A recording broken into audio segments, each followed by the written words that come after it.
бәрдің бір Құдайдан шыққан, бір Тәңірден. Әр адамдарға. Әр адамдар. Оларға сонда обязательно қазақ дініне кіру керек, е? Сосын барып сөзсіз. Қазақ, басқа дінді қабылдаған қазақ емес. Анау Кришнадан қабылдаған қазақ емес, ол шала индус. Шақылған қазақ, ол қазақ емес, шала орыс. Ислам болып жүрген қазақ емес, шала араб. Не араб та емес, не қазақ та емес. Арабша дұрыс, арабша мен олардың естігенді күліп, олар тіпті арабша да емес, оқыған нелері, арабша да емес. Оның сөзді арабша емес, оның ырғағы да арабша емес, оның түсініктері де арабша емес. Құран оқу үшін араб болу керек. И то олар өздері бөлінеді. Қаланың арабтары кішкене өзіне төмен ұстайды, анау сахарадағы жүрген арабтардан. Нағыз таза мұсылмандар сахарадағы жүрген арабтар, көшпенділі арабтар. Сол себептен өте бай миллионер арабтар жазда үйден шығып, мерседестерін бәрін тастап, неге сахарада тұрады екен. Жүдеміз қыста сонда шатыр қойып, түйелерін байлап, шұбатын ішіп, сөйтіп. Шұбат дегенді біледі, олар қазақтардың жоқ, өздерді көшпенділік алып, өздері шығарады ғой несін. Олардың салттары бізге ұқсайды, бізге ұқсағаны, біз оны көшіріп алғанбыз, олардың салттары. Біз бе? Біз кейбір салттар. Көп әйел алу, тағында анау-мынау, таза арабтар өз қызын әйелге алуға құқы бар, шектір сөйтеді. Оның себебі тағында тарамасын, байрақ тарамасын. Бірақ арабша, мұсылманша, ол ешқандай қиянат емес. Бір жерге барса, мұсылман, қалай дейді, бір мезгілге әйел алуға болады. Уақытша әйел. Уақытша неке. Ол сөзсіз. Ол бар. Ол неде бар, шариғатта ол бәрі де бар. Әлі күнге бар. Әлі күнде бар ол. Ол Мұхаммед пайғамбардан қалған. Қалған бәрі де сонда қалған.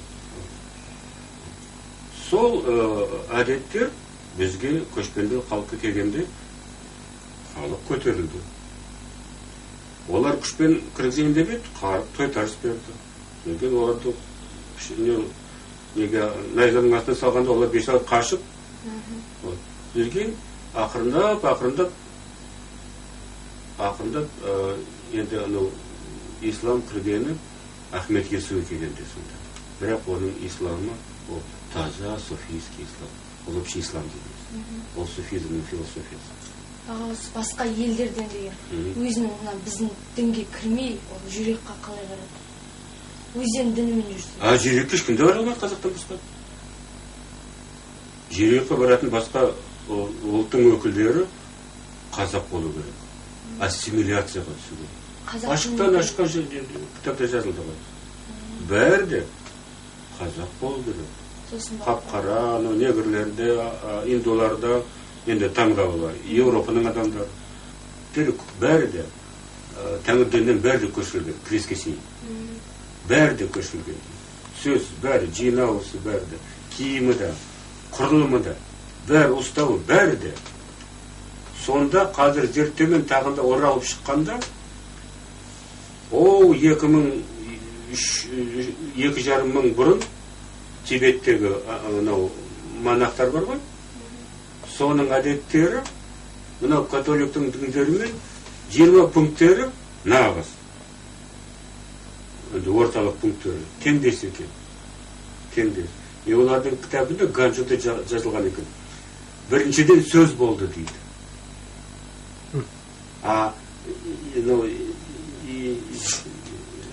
Инжилда жазылған начале было слово дейді. Онда кімден оны көшірді. Бірақ 2,5 мың уже сақталған анау әдет, киімі, анау общинаның құрылымы, несі обрядтары бәрі де 20 пункт, нағыз ұлы пункттері христиан діннен 500 бұрын уже болған екен. 5 ғасыр бұрын болған екен. Сені кім-кімнен ұрлады? Мынау енді ажи дейді сол ғалым зерттеуші. Ол ашықтан ашық. Бәрі христиан діннің бәрі де. Исадан басқасы бәрі де Тәңір дінінің бәрі де көшірілген. Онда Тәңір діні былай сақталмаса, шетінен христиан дінінде қазір отыр. Бір шетінен ислам дінінде отыр. Қажылық деген, анау айдың несін атап кету, нашар айдың. Орыстар бірақ Иисус Христосты, Иса пайғамбарды олар деген қазір бәрі Құдай дейді, бізде Құдай жоқ, сол Құдай дейді. Енді Құдай деп ол өзінің Құдай деген жоқ. Бірақ сөйтіп атайды. Енді әр адам өзінің дінін бәрінде биік көтереді. Біздің молдекеңдер осы бір ай бұрын енді ашықтан ашық енді маған тіл тигізді. Сонда сол муфтияттың бір өкілі, түлкі сияқты түрі. Айтты онда кейбіреулер Тәңірден таратып жүр дейді. Мен саған таң қалам дейді. Біріншіден дейді, Тәңірден қазақ еліне түк те берген жоқ дейді. Түк те берген жоқ дейді. Екіншіден, онда түсіндім, күл жібердім. Оның енді мақсаты сол адамның өзіне дін құрып алып, соның арқасында халықтың қалтасын қағуға, ақша үшін. Мен түсіндім, конкурент екенімді. Бірақ ол молда қателесет қиын.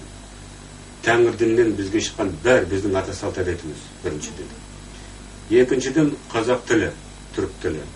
Ол діннен шықты ғой бәрі. Ал үшіншіден тіпті қазіргі тұрған архитектурный ескерткіш, киіз үй. Оның бәрі бөлінегі біздің календарь, көшпендінің календарі. Мынау аттың жүгені соны, сол сақтың несінен шыққан бәрі. Тіпті жеп отырған майымыз, неміз бәрі тағамыз, бәрі сол сақтың несінен шыққан. Тәңір дінінен шыққан.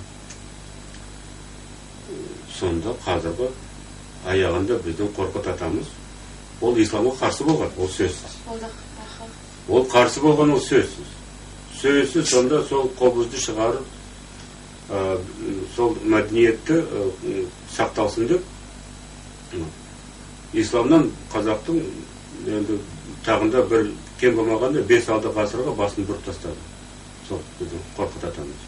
Оны бәрі де сыйлайды түріктер. Деді Қорқыт дейді анаулар. Өгіздер. Жас келіннің отқа табыну, отқа май құйғызады ғой, беташардан кейін. Иә.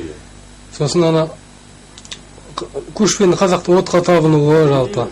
Үйдің ішін аластауы. Сөзсіз баланың туған кезінен бәрі де Тәңірден шілдехана дейді. Тұсау кесу, сүндет жоқ болған жоқ бұл қазақтарда. Тұсау кесу. Қайтыс болғанша, оның 7 күні, 40 күні, мұсылманша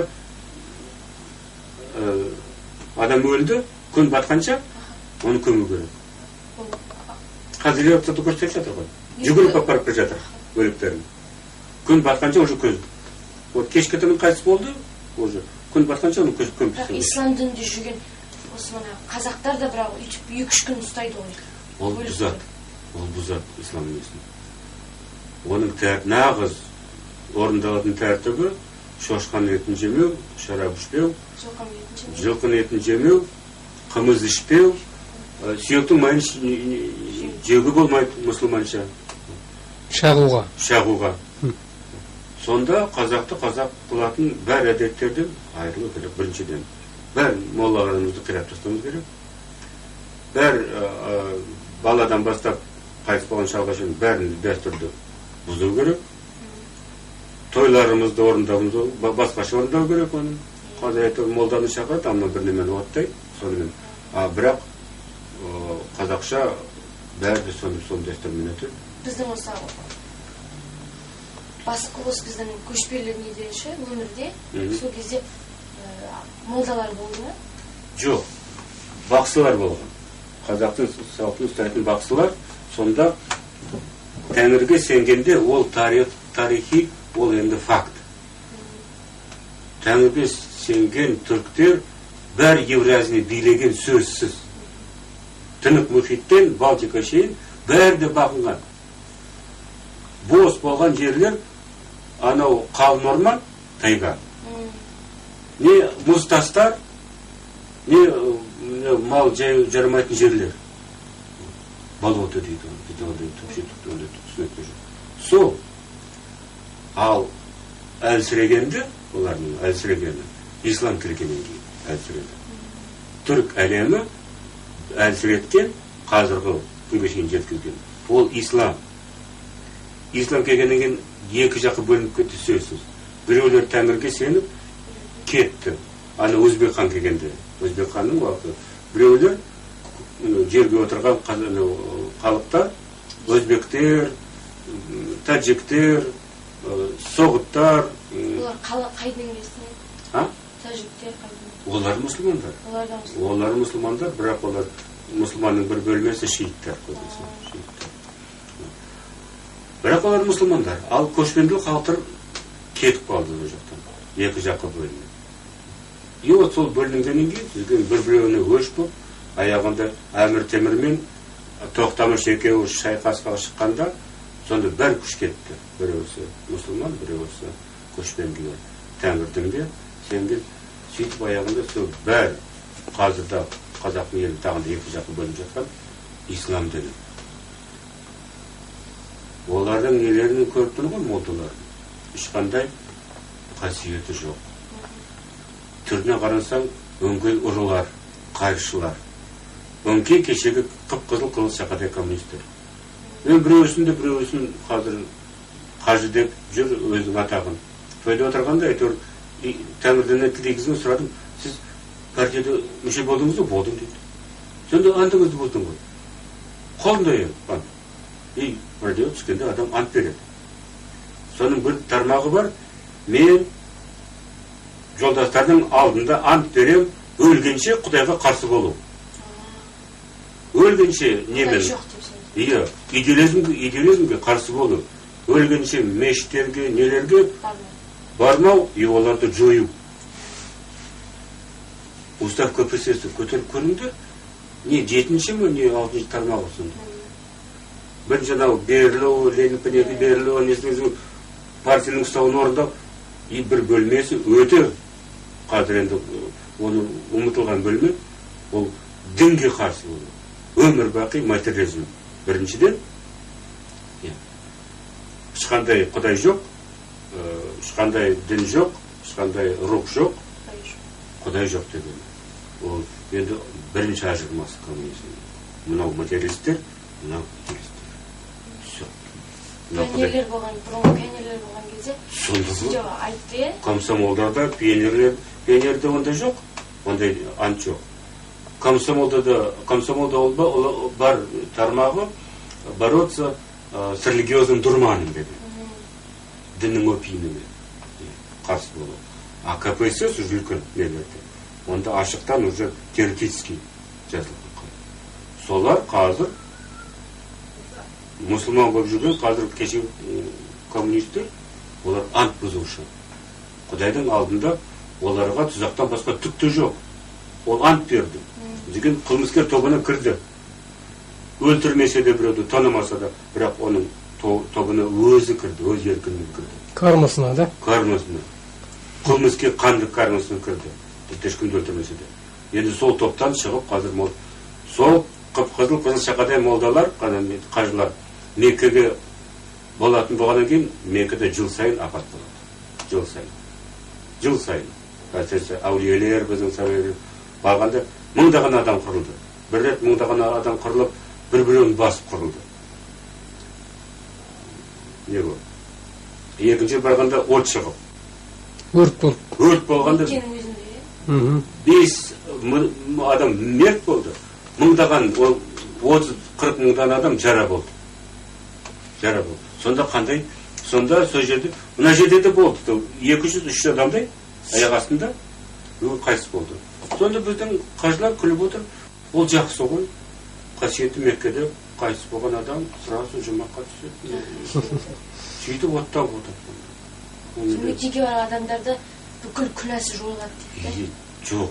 ана кылмыскерлер де барат, бәрі барат, сол үшін кылмысын сол үлкен өтірік.